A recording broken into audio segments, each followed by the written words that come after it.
मोक्षमार्गस्य नेतारम् भेत्तारं कर्मभूभृताम्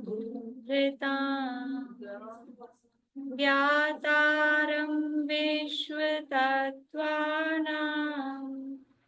वन्दे सद्गुणलाभये वन्दे तद्गुणलाभये। मोक्ष मार्ग के नेता एवं कर्म पर्वतों के भेदक और विश्व के सब तत्वों के ज्ञायक चेतन संवेदक सद्गुण आप समान प्राप्त हो यही भावना भा कर दे विनय पूर्वक करूं वंदना बारंबार जिनेश्वर दे बारंबार जिनेश्वर।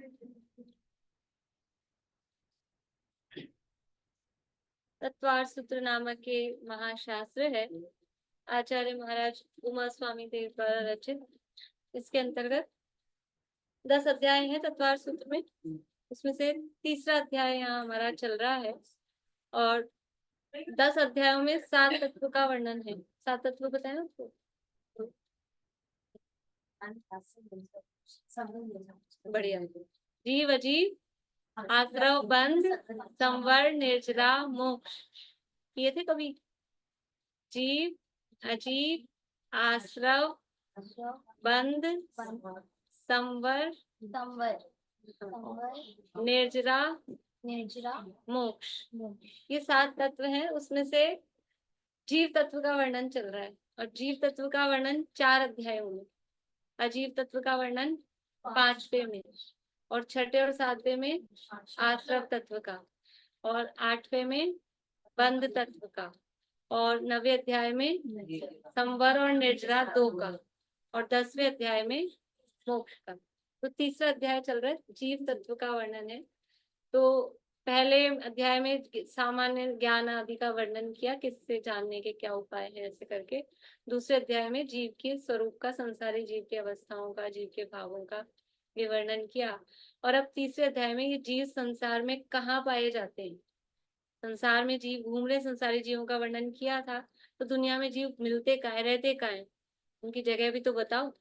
तो वो जीव संसार में कहाँ पाए जाते हैं, ऐसे लोक की रचना का वर्णन यहाँ पर चल रहा है। तो ये लोक हैं, कितने हैं? 3 लोक।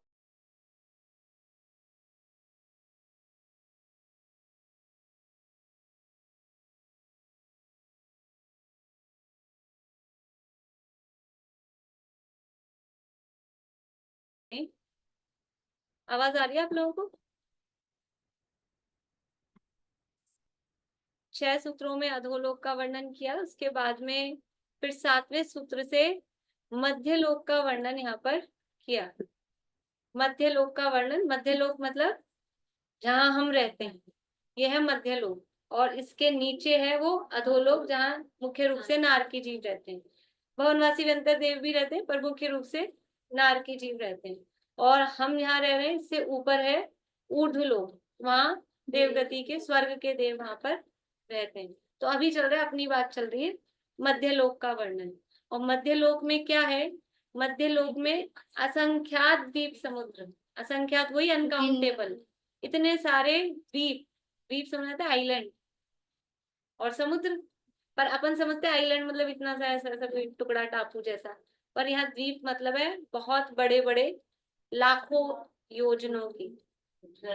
योजन, एक योजन में कितने किलोमीटर? 12 तो छोटे में, और बड़े में 6000 किलोमीटर का एक योजन। 500 गुना ज्यादा, 500 गुना तो अंगुल में होता है। ये तो 2000 कोस का है ना, 2000 4 कोस का एक योजन छोटा, 2000 कोस का बड़ा वाला। तो 2000 कोस 3 किलोमीटर का एक कोस लगभग, तो 6000 किलोमीटर का एक योजन लगभग, होता है। तो इतना बड़े बड़े द्वीप और समुद्र यहाँ पर है। तो उसमें से हम जिसमें रह रहे हैं, और ये द्वीप और समुद्र कैसे हैं, ये एक एक के अंदर एक, अपन ऐसा बोलते हैं कि एक द्वीप और एक, ऐसा नहीं है। देखो 3 लोग के नक्शा तो आप लोगों ने देखा है, इस तरह का होता है, ऐसा देखा है दोनों, ऐसा ये कहीं देखा है ये वाला चित्र, कहीं शादी के कार्ड पे, कहीं कैलेंडर पे देखा है ना, अपने जैन चिन्ह अपने मकान पे बना है, ये जैन चिन्ह। तो ये है मध्य लोक, ये वाला। और इसके नीचे है, इसके नीचे जो है ये अधोलोक, और इसके ऊपर जो है ये ऊर्ध्वलोक, ये है मध्य लोक। मध्य लोक में क्या है, अभी अपन ने बोर्ड पे बनाया ना, तो अपने को ऐसा दिख रहा है ये, पर ये मध्य लोक है कैसे, ऐसे एक्चुअली ऐसे है फ्लैट। ये बोर्ड पे तो अपन खड़ा करेंगे तो खड़ा दिखेगा ये। तो यहाँ पर है असंख्यात द्वीप समुद्र, मध्य लोक में असंख्यात द्वीप समुद्र है। तो कैसे हैं कि अब ये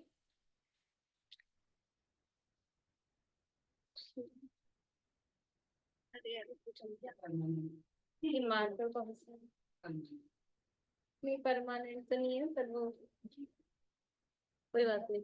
तो ये ऐसा है, ये मध्य लोक एक्चुअल में ये ऐसा, और इसको यूं कर दो, इस तरह की जगह है, और इसमें हमने बनाए ये द्वीप समुद्र ऐसे, ठीक है। तो एक को घेरे हुए एक को घेरे हुए एक, ये एक द्वीप है, फिर एक समुद्र है, फिर एक द्वीप है, फिर एक समुद्र है, फिर एक द्वीप है, फिर एक समुद्र है। तो सबसे पहला जो द्वीप है, उस द्वीप का नाम है जम्बू द्वीप। सुना है नाम, नहीं सुना?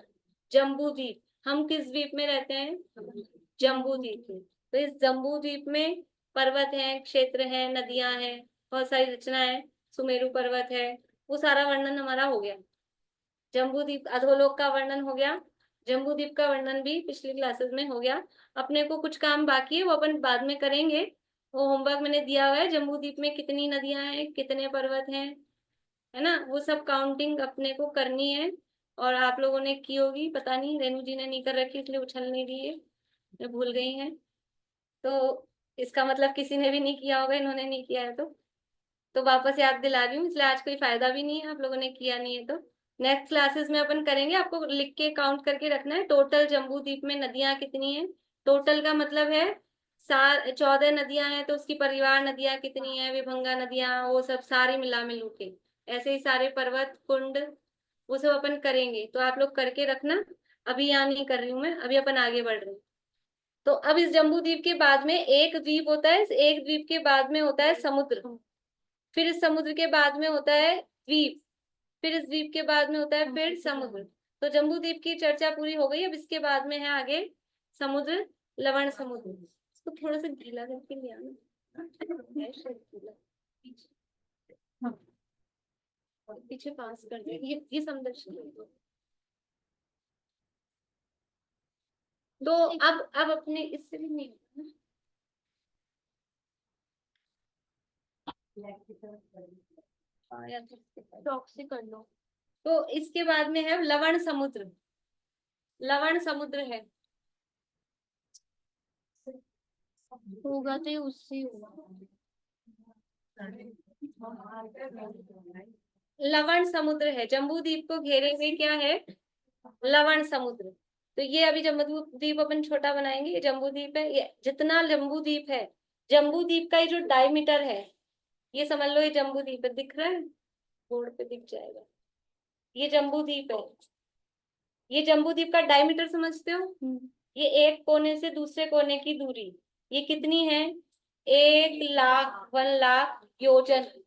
योजन, योजन में कितने किलोमीटर बताए थे, एक योजन में 6000 किलोमीटर। तो 1 लाख योजन का इसका डायमीटर है, इतना बड़ा ही जम्बू द्वीप है, एरिया तो बहुत ज्यादा है, पर ये केवल डायमीटर। अब ये जो लवण समुद्र है, इसका डायमीटर कितना है, इससे डबल, 2 लाख। इधर कितना आएगा ये, 2 लाख योजन का ये इसका डायमीटर, जितना ये है इससे डबल। मतलब ये इसका रेडियस है, डायमीटर, रेडियस नहीं, रेडियस तो इतनी होती, ये डायमीटर है पूरा, ये वाला। तो ये एक साइड का डायमीटर इधर 2 लाख योजन, और इधर भी 2 लाख योजन। तो ये लवण समुद्र, ये अपन बोल रहे जम्बू द्वीप से दुगना लवण समुद्र। तो दुगना केवल इस डायमीटर की अपेक्षा से है, एक्चुअल में कितना बड़ा है एरिया वाइज देखा जाए तो जितना एरिया जम्बू द्वीप का है, ऐसे जम्बू द्वीप जितने 24 जम्बू द्वीप इस पूरे लवण समुद्र में आ जाए, 24 गुना बड़ा है। क्या हुआ? मैम जैसे एक विदेश क्षेत्र से संबंधित प्रश्न पूछना था कि हम लोगों ने विदेश क्षेत्र का पूरा पढ़ा, तो उसमें मतलब 4 तीर्थंकर विद्यमान है अभी, तो लेकिन हम उसमें एक सिमंदर भगवान की ही विशेष रूप से प्रतिमा स्थापित करते हैं, पूजा करते हैं, अन्य 3 की क्यों नहीं करते हैं? कोई विशेष कारण है? नहीं, विशेष कारण इनका प्रश्न ये है कि हमने अभी जम्बूद्वीप की पढ़ी थी ना रचना, तो उसमें हमने देखा था विद्यमान 20 तीर्थंकर कहाँ हैं, तो जम्बूद्वीप में 4 हैं, सीमंदर भगवान, युगमंदर, बाहु, सुबाहु। तो हमने जब पूरी रचना पढ़ी तो कौन से तीर्थंकर कहाँ विराजमान है वो हमने देखा था। फिर पूछ रहे हैं कि सीमंदर भगवान को ही अपन विशेष क्यों करते हैं, वे 4 हैं तो ऐसा नहीं है, वो पहले है ना, पहले सीमंदर है। बाकी तो 20 तीर्थंकर की विराजमान करते हैं कहीं तो। अभी से स्मारक में 4 की हैं, सिमंदर, युगमंदर, बाहु, सुबाहु, चारों की भी हैं ऊपर, और नीचे सिमंदर भगवान की है। तो वो बस जैसे आदिनाथ भगवान पहले हैं तो वो प्रमुख रहते हैं, या महावीर भगवान अंतिम है तो वो प्रमुख रहते हैं, ऐसे वो पहले हैं इसलिए वो प्रमुख है। और कोई ऐसा वो नहीं, क्योंकि वो चारों ही जम्बूद्वीप के हैं, अब कोई अपना तो है नहीं उसमें से क्षेत्र की, भाई अपन तो भरत क्षेत्र में है क्योंकि, इसलिए ऐसा कोई विशेष कारण नहीं है, वो पहले होने से प्रमुखता है उनकी। बोलिए अंकल। नहीं, इसका जैसे जम्मू द्वीप का 2.5 मीटर 1 लाख योजन है, रेडियस 50,000 योजन है। हाँ, रेडियस 50,000 है। हाँ। हाँ। तो ये लवण समुद्र की चर्चा अपनी चल रही है कि जम्बू द्वीप 1 लाख योजन का है और लवण समुद्र है 2 लाख योजन का। और 2 लाख योजन जो हम कहते हैं, तो 2 लाख योजन का मतलब उसका एरिया 2 लाख योजन नहीं है, ऐसा अपन समझते हैं। लवण समुद्र दुगना है, तो दुगना मतलब केवल ये इसका डायमीटर दुगना है, वो भी एक साइड का। एक्चुअल में वो उससे 24 गुना बड़ा है। ये पूरा एरिया, ये इतना सारा जो एरिया है, इसका तो एरिया इतना ही है। जम्बू द्वीप कैसा गोल है और लवण समुद्र कैसा गोल है, दोनों गोल हैं, लेकिन हाँ, जम्बू द्वीप है थाली के जैसा गोल, इसमें बीच में कोई छेद नहीं है। और ये लवण समुद्र है, इसमें ये बीच में छेद, मतलब ये निकाल दो, ये चूड़ी के आकार का गोल है और ये थाली के आकार का गोल है। अब जो दुनिया में कहा जाता है अपने साइंस में, इसमें कि भूगोल, दुनिया गोल है, वो कैसी गोल बताते हैं? वो गेंद की जैसी गोल। ये दुनिया गोल तो है लेकिन गेंद की जैसी गोल नहीं है। ये अपनी दुनिया है, ये जम्बूद्वीप, ये थाली की जैसी गोल है, एक्चुअल में फ्लैट है। और इधर अमेरिका में एक, मतलब इस नाम से फ्लैट अर्थ सोसाइटी नाम से, मतलब उन लोगों की एक वो है सोसाइटी, वो इस पे ही रिसर्च कर रहे हैं कि जो दुनिया है, जो वर्ल्ड है, वो फ्लैट है, ये पृथ्वी फ्लैट है। बाकी तो सारे साइंस ने पृथ्वी को बॉल जैसा, ग्लोब गोल बना रखा है। वो पूरा गोल नहीं है, अलग है शेप, गोल नहीं बोलते। फ्लैट है, पर ऐसा गोल जो ग्लोब बनाते हैं, ऐसे बोलते पर ऐसा नहीं हाँ, होता है, ऐसा नहीं होता। पढ़ाते हैं ना कि नहीं होता। नहीं, ऑरेंज तो पूरा गोल होता है, वो ऐसे होता है। हाँ, लेकिन वो फिर भी ऐसा वाला गोल है ना, भले ही वो थोड़ी गोलाकार में शेप है, लेकिन ऐसा फ्लैट जैसा गोल तो नहीं है। वो जो भी बताते हैं वैसा गोल दुनिया नहीं। स्फीयर में क्या फर्क है? हाँ, वो तो तो अब यहाँ पर ये जम्बू द्वीप, ये लवण समुद्र में क्या है? समुद्र है, तो समुद्र में है क्या चीज? कि समुद्र में पानी होता है, जल होता है। तो वो जल किस प्रकार से उसमें होता है, जल का क्या लेवल होता है, वो यहाँ हम देख रहे हैं कि जम्बू द्वीप की जो नहीं सॉरी, लवण समुद्र की जो एक्चुअल शेप है, वो एक्चुअल शेप कैसी है? नाव के आकार की है। नाव के आकार का ये लवण समुद्र है। देखो अब ये अपनी, ये धरती है, अब धरती से समुद्र होगा तो पानी आएगा, पानी ऐसे ऐसे ऊपर उठता है थोड़ा सा, है ना, और फिर इस तरह से फिर यूं आएगा समुद्र में इसी तरह से। तो ये तो ऊपर ऐसे उठा है इस तरह से, थोड़ा डार्क करती हूँ बोर्ड पे, ये इस तरह से ये ऊपर अपने को दिखता है, लेकिन समुद्र में नीचे भी कुछ होता है कि नहीं, उसकी डेप्थ, नीचे भी उसकी डेप्थ होती है। तो उस ये नीचे से भी कैसा है कि नीचे से भी ये इसी तरह की इसकी शेप है कि किनारे से थोड़ा थोड़ा थोड़ा बढ़ता है और फिर नीचे जाके फ्लैट होता है, फिर वापस से घटता जाता है। तो इस तरह से ये एक इसकी शेप बनती है। कुछ शेप समझ आ रही है ये क्या बना? लिफ्ट नहीं, बोट। बोट। तो ये लवण समुद्र को नाव के आकार का, द्रोणी शब्द दिया है मूल गाथा में, नाव के आकार का ये लवण समुद्र कहा जाता है। ये ऊपर से भी इस तरह से है और नीचे, अब ये नीचे इसकी गहराई कहाँ जाएगी? जैसे सुमेरु पर्वत की जड़ कहाँ पर है? सुमेरु पर्वत की जड़ कहाँ पर है? बोलिए अलका जी। चित्रा पृथ्वी। चित्रा पृथ्वी। हाँ। चित्रा पृथ्वी में, ये हमारी ये जो धरती है, अलग अलग पृथ्वियों के नाम हैं। तो ये चित्रा पृथ्वी का ऊपरी हिस्सा है, इसके नीचे सुमेरु पर्वत की जड़ है। तो इसी तरह से लवण समुद्र की जो गहराई है, जो डेप्थ है, वो भी कहाँ है? वो भी चित्रा पृथ्वी में इस लवण समुद्र की गहराई है, ये डेप्थ है। अब ये किस तरह से है, मैं थोड़ा हम लोग क्या तिलोय पन्नति के आधार से पढ़ रहे हैं, तो यहाँ गाथाओं से मैं बता रही हूँ। देखिए,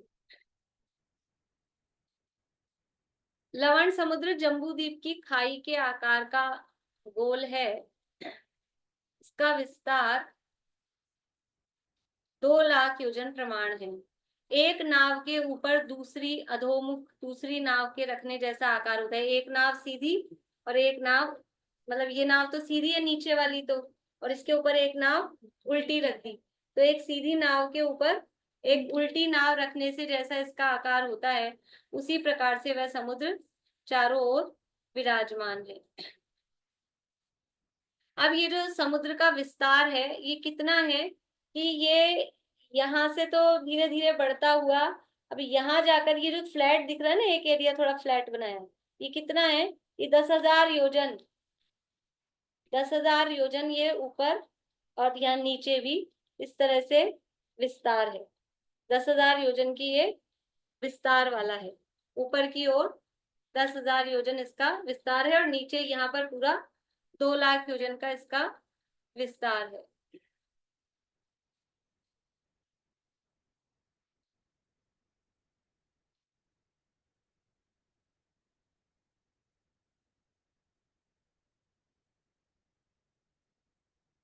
अब इस समुद्र में, लवण समुद्र में अंदर, अंदर क्या है? पाताल है। पाताल का नाम सुना है? आकाश तोड़ के, पाताल फोड़ के ऐसा बोलते हैं। तो ये पाताल है एक्चुअल में, कहाँ पर है? ये लवण समुद्र में।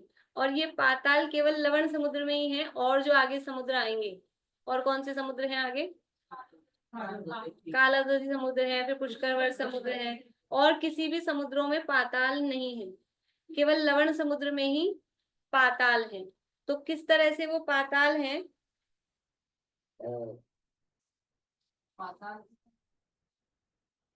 पाताल का मतलब जो अंडरग्राउंड में जो होता है ना, उसको पाताल बोलते हैं। जैसे अपन बेसमेंट बोलते हैं, अंडरग्राउंड उसको बोलते हैं पाताल। तो समुद्र के अंदर है, वो लवण समुद्र में ही। और वो पाताल भी बोलते हैं उसको, पाताल कलश, वो कलश की शेप के हैं। अब मैंने इसमें तो चित्र निकाल रखे हैं, लेकिन आप लोगों को उधर दिखा नहीं सकती, मतलब ऐसा। देखिए, मैं जो बना पाऊंगी वो बनाती हूँ। तो ये किस तरह के पाताल है? 3 टाइप के पाताल इस लवण समुद्र में है। तो अभी अपन समुद्र को समझ लो, ये नीचे से इस तरह का है ना, ये ऐसी शेप, थोड़ा बड़ा बना रही हूँ समझने के लिए। इस तरह की इसकी शेप है।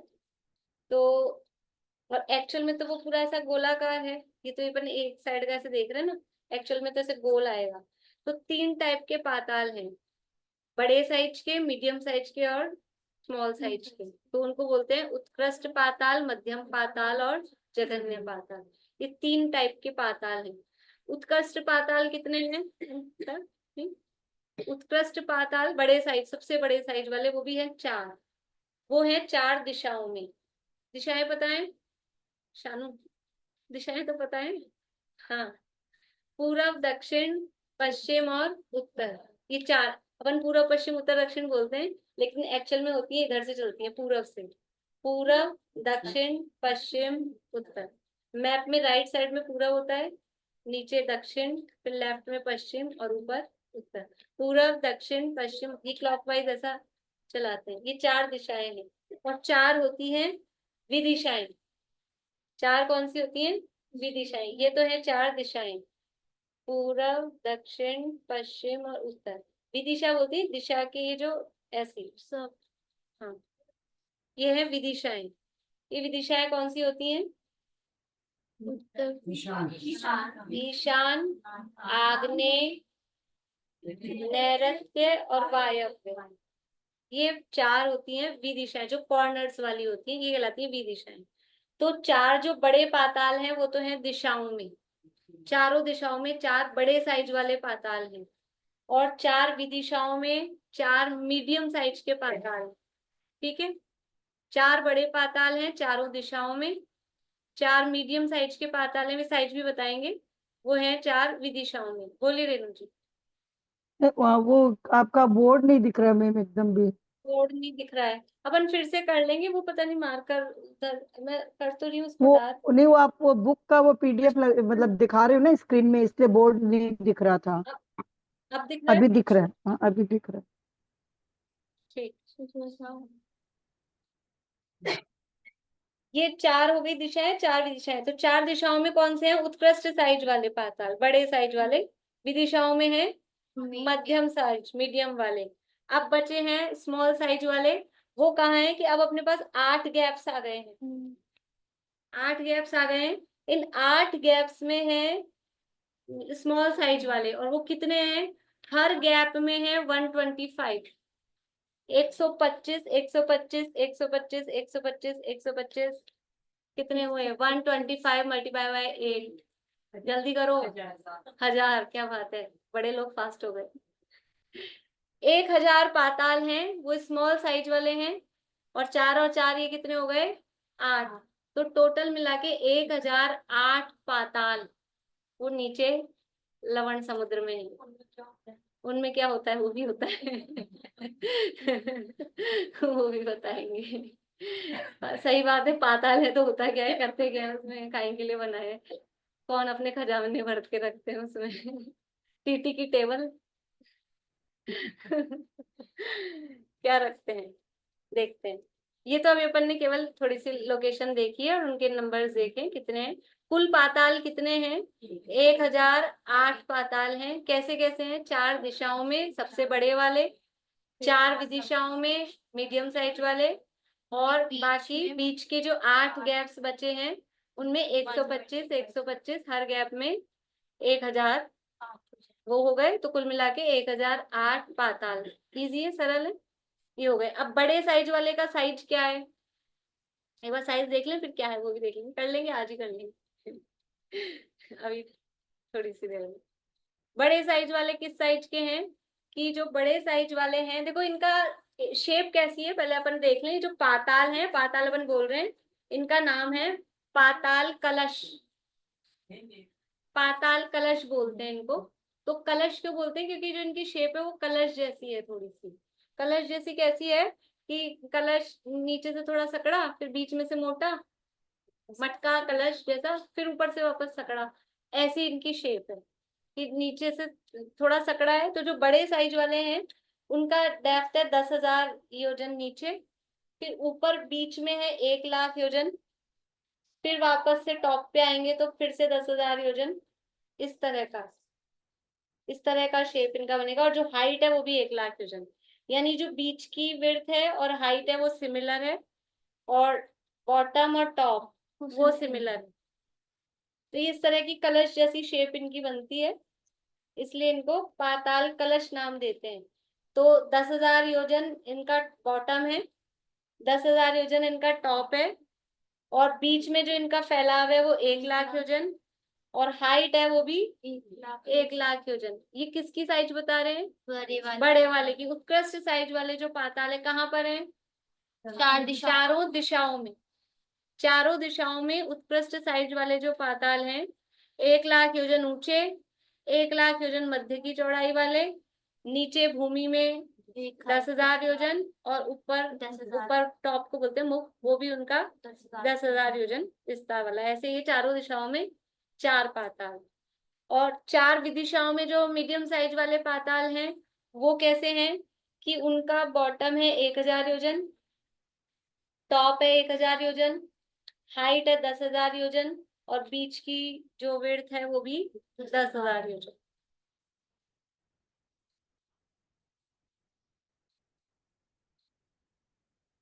बोलिए भाई साहब। अभी आपने जो ग्रंथ दिखाया उसमें लिखा बहुमध्य भाग में, यानी 1,00,000 योजन का जो है बीच में है, और आसपास 50-50 हजार योजन छूट के बीच में ये बने हुए हैं, ऐसा है?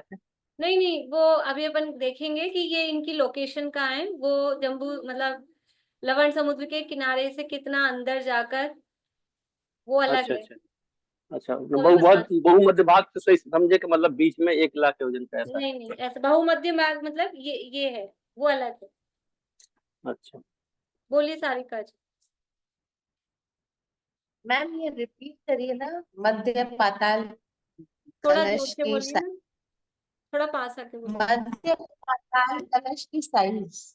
मध्यम पाताल की साइज है, हाइट है 10,000 योजन, और बीच में जो चौड़ाई है वो भी 10,000 योजन, और बॉटम और टॉप 1,000 योजन।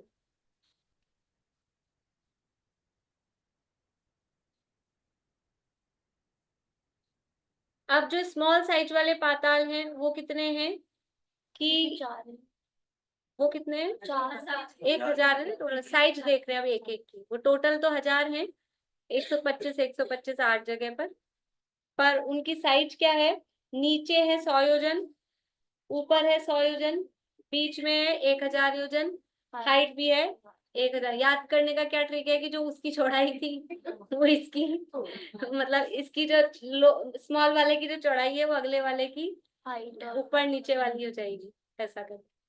फिर से बोलती हूँ, स्मॉल साइज वाले का जो बॉटम और टॉप है वो है 100 योजन, हाइट है 1,000 योजन, और बीच की जो विड्थ है वो भी 1,000 योजन।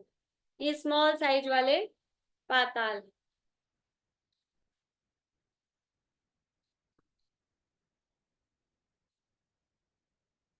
अब इनके अंदर है क्या? पाताल तो बना दिया आपने, कलश तो, लेकिन हम इन कलशों में रखें क्या अपन इतने बड़े बड़े? देख, इधर से चित्र देख ले तो देखना चाहिए। ठीक है, ये देखिए, ये पाताल का एक चित्र।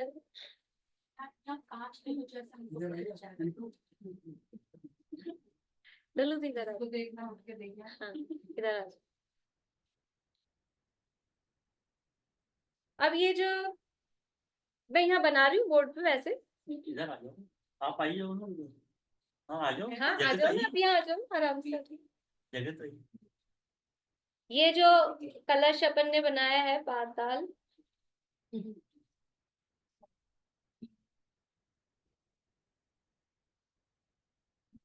ये इसके 3 हिस्से हैं। ये जितनी इसकी हाइट थी, इसके 3 हिस्से हैं, 3 हिस्से हैं। तो ऊपर वाले हिस्से में तो होता है जल, ये ऊपर तो जम्बूद्वीप है, ये अपनी चित्रा पृथ्वी की सतह है, और ये नीचे ये पाताल है, ये जमीन के नीचे, ये ऊपर जमीन है, जमीन के नीचे इस तरह से पाताल है। तो ऊपर वाले हिस्से में तो होता है जल, बीच वाले हिस्से में होता है जल भी और वायु भी, और सबसे नीचे वाले हिस्से में होती है वायु। जी जी, ये होता है इसमें, क्या होता है? जल और वायु। ये जो पाताल है इनका मतलब अपन पूछो कि इनका प्रयोजन क्या है। यद्यपि तो रचना है, अकृत्रिम रचना है, प्रयोजन वाली बात नहीं है, लेकिन इनके कारण से कुछ होता है। क्या होता है कि समुद्रों में हम देखते हैं, जितने भी अपने आगे समुद्र होते हैं, हाँ, जो ज्वार भाटा आते हैं, क्या बोलते हैं इंग्लिश में, पानी ऊपर होता है और नीचे टाइड आते हैं, हाँ, टाइड्स। तो वो इसके कारण से होते हैं कि इसमें जल का लेवल ऊपर बढ़ता है, वायु बढ़ती है या वायु कम होती है, ये इसमें जो लेवल अगर ऊपर नीचे होता है तो ऊपर अपने समुद्रों में भी वो लेवल में चेंजेस होते हैं, वो इसके कारण से होते हैं, वो ये इसका लॉजिक है। मतलब और कोई कोई दुनिया में दूसरे कारण, कोई धर्म के नाम पे बताते होंगे, कोई चंद्रमा को बताते हैं, कुछ मून से ही बताते हैं साइंस में, तो मून से ये होता है, लेकिन ये इसका लॉजिक है, इसके कारण से ये होता है। तो लवण समुद्री तो अपने अपने जम्बूद्वीप के पास लवण समुद्री है ना, तो हाँ, तो उससे वो कनेक्टेड है। अपनी नदियां और अपने समुद्र सब लवण समुद्र में ही जाते हैं ना, इसलिए वो लवण समुद्र से ही कनेक्टेड। तो यहाँ इसका जो पहला ऊपर का हिस्सा है उसमें पूरे में जल है, बीच वाले हिस्से में जल और वायु है, और अंतिम हिस्से में वायु, 1/3 ऐसे करके ये 3 हिस्से इसके है। अब जो कृष्ण पक्ष होता है, कृष्ण पक्ष समझते हैं, अभी जैसे आज से शुक्ल पक्ष चालू हुआ ना, आज से शुक्ल पक्ष चालू हुआ है, कल तक कृष्ण पक्ष था। तो कृष्ण पक्ष में क्या होता है कि ये जो बीच वाला हिस्सा है, इस बीच वाले हिस्से में जल की मात्रा अधिक रहती है, जल नीचे आता है कृष्ण पक्ष में, तो वहां उधर ऊपर समुद्रों में भी क्या होता है, पानी नीचे रहता है। और जो शुक्ल पक्ष होता है इसमें वायु बढ़ जाती है, तो वायु बढ़ जाती है तो पानी को ऊपर फेंकती है, तो वो पानी ऊपर जाता है, तो शुक्ल पक्ष में समुद्रों में वो शुक्ल पक्ष में आता है ना, पानी जो ऊपर बढ़ता है समुद्रों में। तुम्हारे नहीं पड़ा क्या बोलते समदर्श बताइए। हाँ, हाई टाइड लो टाइड, तो वो हाई टाइड वो शुक्ल पक्ष में आती है ना, ये साइंस में ऐसा नहीं होता, वो तो मून के हिसाब से मून के, हाँ तो मून ही तो होता है शुक्ल पक्ष कृष्ण हाँ, पक्ष। लेकिन वो जैसे जैसे मून बढ़ता है वैसे वैसे हाई टाइड हाँ तो मून बढ़ रहा है शुक्ल पक्ष में, सब वही बोल रही हूँ मैं। एवरीडे भी मून वो रहा है ना, जो वो मून आते ही तो मून, अरे एवरीडे मून का बटा कृष्ण पक्ष में मून घटता है, आता है, वैसे भी वो हाई टाइड मांगी। अच्छा ऊपर चढ़ रहा है तो जैसे सनराइज होगा और सनसेट होगा ना, हर दिन में भी हाई टाइड। अच्छा अच्छा, वो लोग ये मानते हैं। चलो ठीक है, पर वैसे कृष्ण पक्ष शुक्ल पक्ष अपने मून के हिसाब से ऐसे ही ना भाई, कृष्ण पक्ष में मून घट रहा है, शुक्ल पक्ष में मून बढ़ रहा है, तो उस हिसाब से यहाँ पक्ष के हिसाब से दिया है। बोलिए अंकल। तो ये जैसे पाताल 1 लाख योजन के हो गए, तो चित्रा पृथ्वी तो 1,000 योजन की है, तो इसका मतलब ये खर भाग और पंख भाग हाँ, तक। ये पूरे खर और पंख भाग तक, बहुत बढ़िया, अच्छा पकड़ा आपने। हाँ।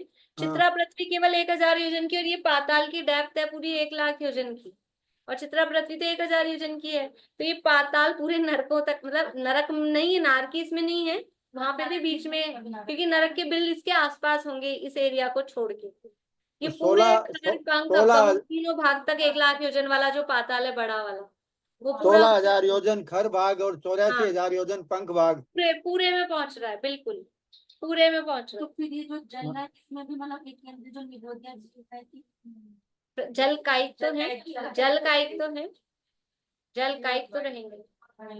मैंने अगर इस पाताल का पूरा आधार बताइए ना, जो 3 पार्ट की हो पाताल का, तो नीचे तो हो गया चित्रा पृथ्वी के नीचे इसका जो आधार है, फिर जो जल और वायु का और वो खाली जल का वो आधार कहाँ है इसका?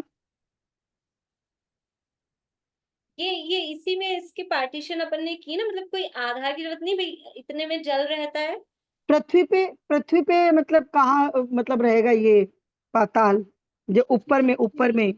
हाँ, इनके नीचे वज्र की, ये चारों तरफ वज्र की बाउंड्रीज हैं इसकी, ये बताती हूँ मैं। ये चारों तरफ इनके मोटे मोटे पूरे परकोटे बने हुए, क्योंकि अभी जो मैंने बताया ना, सभी अंकल ने कहा कि पूरे नरक तक भी पहुंच रहे हैं, अब बहुल भाग में ही पहुंच रहे हैं, तो नारकी आ जाते होंगे घुस के, थोड़ी स्विमिंग कर जाते होंगे, तो ऐसा नहीं है, इसके पूरे वज्र की दीवारें इनके चारों तरफ है, वो पूरी अभी मैं गाथाएं पढ़ के सुना देती हूँ आपको, तो सब दिया उसमें। तो मतलब ये पूरा नीचे में ही है, मतलब इसके जमीन के नीचे ही है पूरा ये पाताल तो। पाताल पूरी जमीन के नीचे, ऊपर कुछ भी नहीं है, ये नीचे ही है, अंडरग्राउंड में ही है। ये जैसे ये अपना जम्बूद्वीप है समझ लो, ऐसा करें, ये ऊपर का है तो यहाँ नीचे, मेरे पास इसमें चित्र है, मैं आप लोगों को दिखाती हूँ एक मिनट। पानी में हाँ वही तो वो बोले पाताल, पाताल फोड़ के, पाताल तोड़ कुआं भी बोलते हैं, पाताल तोड़ हुआ। बस ये एक आध चित्र दिखा के फिर पूरा कर देते हैं अपन अभी आज का।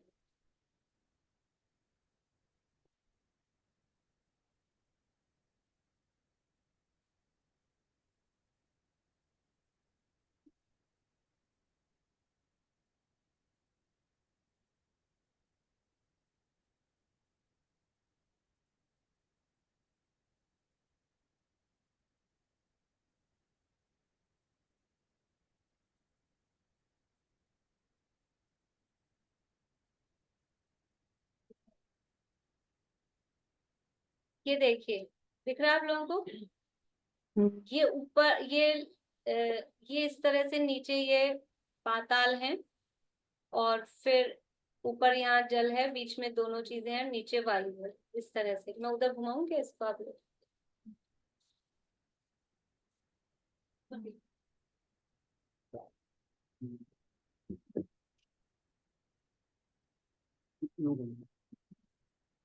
देखो आप, देखो देखो,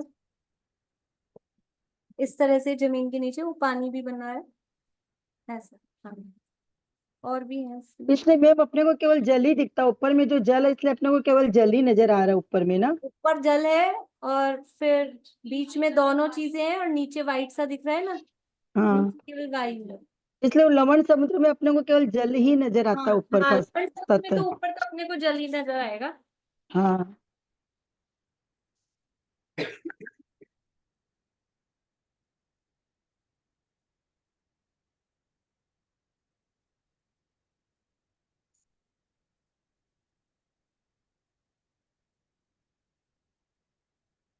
ये लवण समुद्र में चित्रा भूमि कहाँ से आएगी?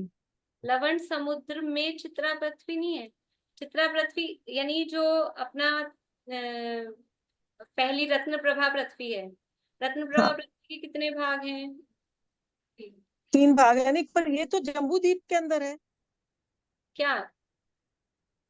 चित्रा भूमि रत्न प्रभा पृथ्वी पृथ्वी और जम्बूद्वीप में थोड़ी ना, रत्न प्रभा तो नीचे अधोलोक में है ना।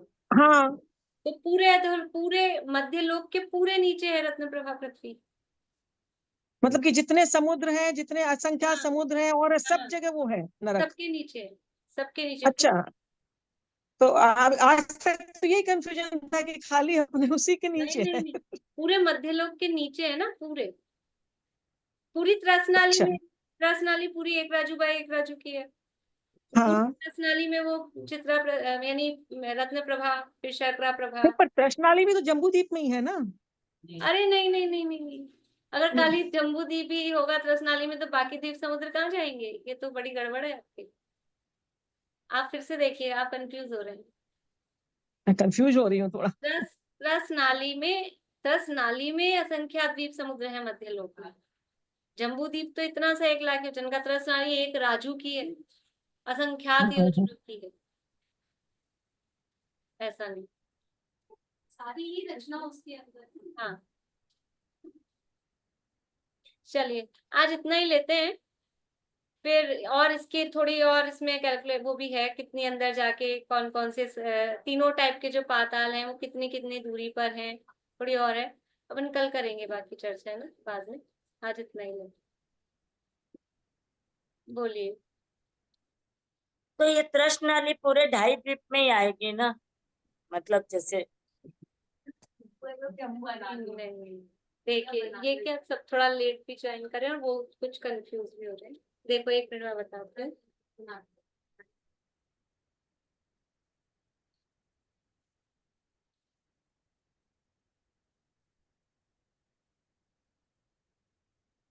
ये है 3 लोग, ये है मध्य लोक, ये है त्रसनाली। ठीक है, तो ये तो त्रसनाली है, ये 1 राजू, और इसके अंदर डेप्थ भी है 1 राजू। 1 राजू बाई 1 राजू की त्रसनाली है। और ये मध्य लोक यहाँ त्रसनाली में 1 राजू में है, और इसमें ये जम्बूद्वीप इतना सा 1 लाख योजन में है। तो त्रसनाली तो बड़ी है, जम्बूद्वीप तो छोटा एरिया में है।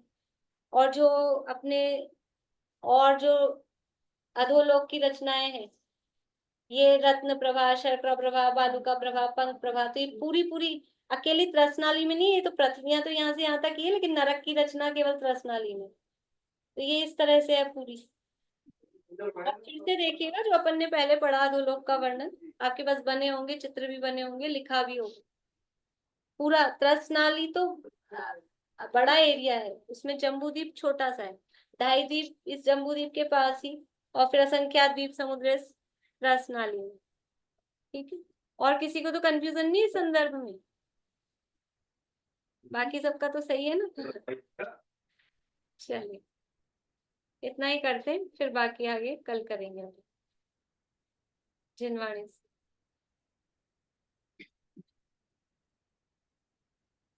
या हम दूसरी जिनवाणी स्तुति बोलते हैं क्लास में, मैं वो बोल देती हूँ। रेनू जी आप बोलिए। बोला भाई नहीं आएगी। चलो सबको आवाज नहीं आएगी, मैं ही बोल देती हूँ। अभ्यास हो तत्व का ही निरंतर, संशय विपर्य अरे दूर भागे, जिनागम पढ़े और पढ़ावे सभी को, सदा ज्ञान दीपक सुजलता हो आगे, जिन आज्ञा हो शीश पर नित हमारे, समाधान हो ज्ञानमय सुखकारी, गुरुवर का गौरव सदा हो हृदय में, बहे ज्ञान धारा सुआनंदकारी,